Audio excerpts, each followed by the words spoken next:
Halo semuanya, jadi kali ini mungkin agak santai videonya karena kita mau refleksi.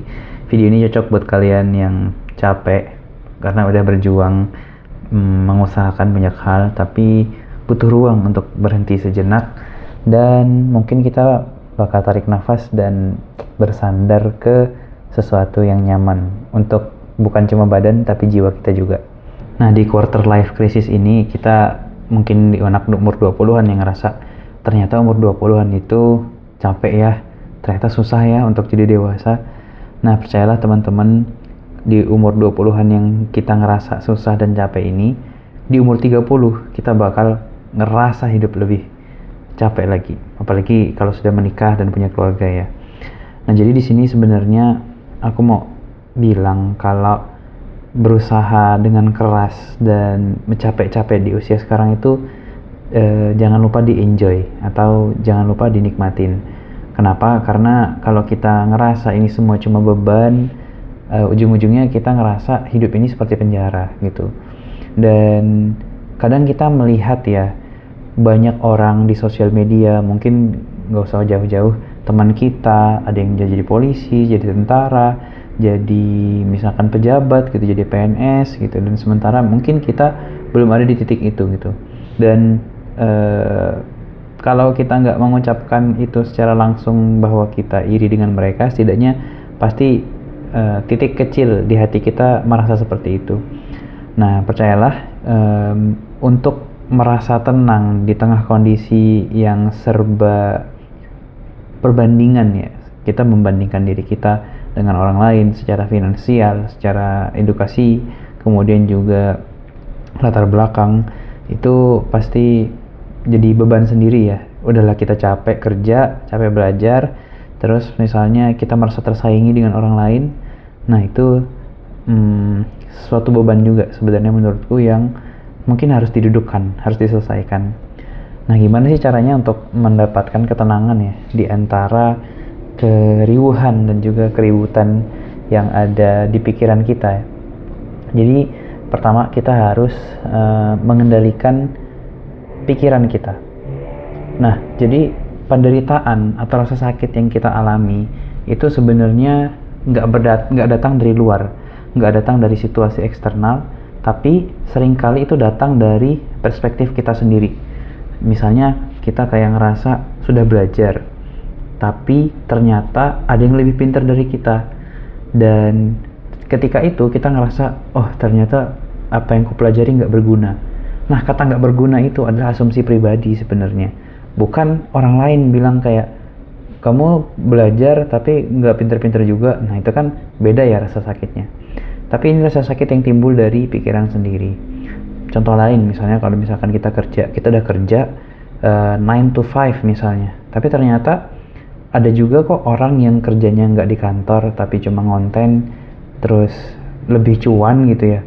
Nah, di situ kita ngerasa, kenapa aku nggak kerja yang lain aja ya, kenapa dari dulu aku kok ngambil kerjaan ini. Nah, pilihan hidup yang membuat kita terpenjara itu sebenarnya bukan dari luar tapi dari pikiran sendiri. Nah, itu sebenarnya yang pertama, kita harus mengontrol ekspektasi dan juga pikiran-pikiran subjektif yang ada di pikiran kita. Kedua, sebenarnya ini namanya lingkaran kebermanfaatan. Jadi kita nggak perlu pusing-pusing, ternyata orang kaya di luar sana lebih banyak berbaginya daripada kita. Ya, itu porsi mereka. Mereka punya harta lebih, mereka bisa berbuat lebih, biar bertindak lebih, yaitu lingkaran kebermanfaatan mereka. Misalnya kita kayak ngerasa kita nih cuma di keluarga kecil, cuma bisa bantu keluarga kita sendiri, nggak bisa bantuin orang lain, nggak apa-apa. Itu lingkaran kebermanfaatan kita sendiri gitu. Jadi nggak perlu pusingin orang lain, terus juga nggak perlu berpikir yang terlalu besar, terlalu jauh. Ya, kita punya lingkungan kita sendiri, dan juga kita punya dampak bagi orang-orang di sekitar kita. Jadi kita nggak perlu pusing, misalkan kita ngeliat, oh ini ada orang pinter banget ya, kok dia banyak temennya, terkenal, kaya raya, dia punya usaha, dan juga kita nggak bisa bilang itu takdir dia atau keuntungan background dia ya, misalkan dari keluarga dia atau apa. Bisa jadi itu memang usaha dia gitu, dan mungkin kita yang belum berusaha, atau bahkan kita udah berusaha tapi belum ketemu momentumnya. Ya nggak masalah, balik lagi, namanya lingkaran kebermanfaatan. Kita akan selalu dipertemukan dengan orang yang membutuhkan kita. Kita akan dipertemukan dengan orang yang cocok dengan kita, dan kita harus menerima kenyataan itu, realitas itu. Misalnya nih, kita mau jadi orang kaya, tapi tiba-tiba besok kamu harus ngobrol sama misalnya Mark Zuckerberg atau misalkan siapa di Indo yang orang kaya, misalkan kayak Timothy Ronald. Emang kamu nyambung ngomong sama mereka? Ya enggak kan gitu. Jadi kita nggak bisa menjadi orang kaya mendadak, nggak bisa jadi orang pinter mendadak, nggak bisa jadi orang yang sukses mendadak.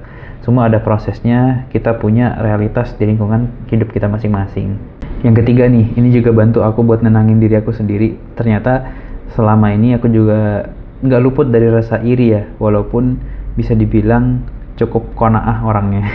Cukup menerima apa yang ada, tapi rasa iri itu manusiawi sebenarnya. Jadi kita nggak bisa menghilangkan itu sepenuhnya, tapi kita bisa kontrol, bisa kita kurangi. Namanya leveling bodo amat. Nah, jadi leveling bodo amat ini ya kita tahu kita di level berapa, kita tahu orang ada di level berapa, dan setiap orang punya struggling masing-masing untuk level up. Dan kita, misalkan aku level 15, ngelihat orang level 20, aku jangan mikir untuk level up ke 21 dong. Harusnya aku level up dulu ke 16 gitu. Jadi kita punya tahapan yang berbeda dengan orang, dan orang juga punya tahapan perjuangan yang mungkin nggak sama dengan kita gitu. Tapi kita jangan iri, jangan menyalahkan mereka, dan justru kita harus mengevaluasi, menyusun strategi. Kira-kira langkah terbaik apa yang bisa kita ambil untuk menyusul teman-teman kita atau menyusul orang yang ada di sekitar kita. Jadi daripada sibuk mengutuk diri sendiri atau bahkan mengutuk teman kita, jadi mending kita usaha lebih keras dan juga nyusun strategi bagusnya gimana gitu. Jadi intinya rehat sejenak nggak masalah dari kerja keras dan juga usaha yang sering kita lakukan akhir-akhir ini.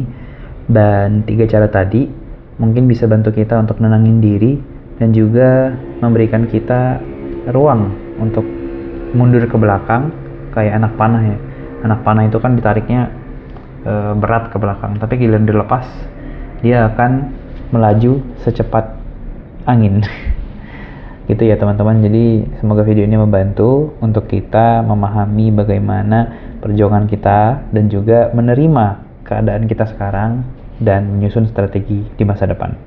Oke, mungkin ini video singkat renungan malam ini, siapa tahu membantu nemenin kalian buat merenung dan juga evaluasi. Sampai jumpa di konten selanjutnya. Bye bye.